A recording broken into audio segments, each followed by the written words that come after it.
Hey guys, I'm Nick Misios. I'm the coordinator of Lakeview's Pops Ministry for Dads. I'm here with Aaron Vogel, who is going to be talking to us this month at our monthly Pops meeting. Aaron, tell me what you're going to be talking to us about. Yeah, we're going to be talking a little bit about our public confession that we have no idea what's going on with technology today as dads, and how the ever-changing media platforms are just really, intimidating. They're endless, they're nonstop. And what do we as fathers, whether we have teenagers or toddlers, how do we interact with that?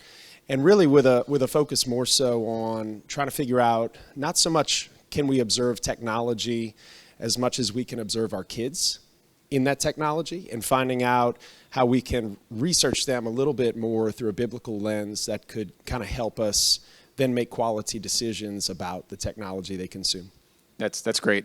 So who's it for? What's the dad you want to see sitting at that table? Yeah, my oldest is 16, and then my youngest is 9, and obviously we've taken care of kids all along the way in those younger years, but technology has not become any easier, I think. So whether it was when I had toddlers only all the way up to teenagers, it's become more complex. So I think it's applicable certainly for people who are in the toddler stage, or even before the toddler stage when they're 6 months old and you're looking for distractions and alternatives. A lot of times we're putting media in front of them, all the way up to how does an independent teenager interact with technology, and what are those ways in which you can guide them into doing that well. So I think really the spectrum of toddlers to teenagers would be appropriate. Awesome. Tell me why this is so important to you and why it matters to us as dads.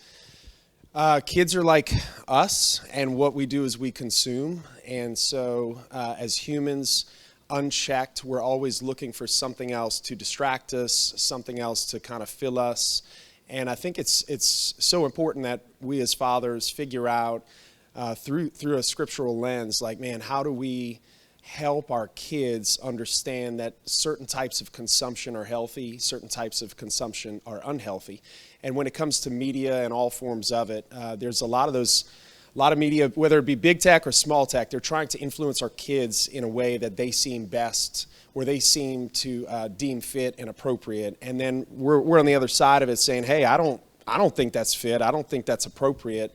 But there's this weird tension of like interacting with our kids and saying, hey, I'll tell you why all of them are wrong, and I'll tell you why I think my boundaries are right. And that's like a minefield. And so for me, the importance of walking through technology and media with my kids in a way that draws us closer rather than divides us, because often when we put up guardrails, we put up boundaries.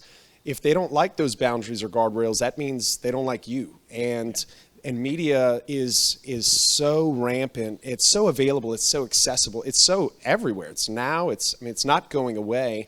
So it's just a nonstop ability for us to be divided with our children. So for me, leaning into this topic is extremely important, because I want to lean into my kids. And my kids aren't going away in terms of technology. They're only leaning more into it by nature. Yeah, not to mention that all this stuff is trying to get its hooks into us as well, and in the difficulties of dadding, we can get pulled away and be tempted toward escapism and turn to our phone and turn to media and avoid some of the difficult conversations or just the frustrations of being a dad of a baby or a teenager. So I think you're right. It hits everybody in the household. So it's going to be a really good conversation, guys.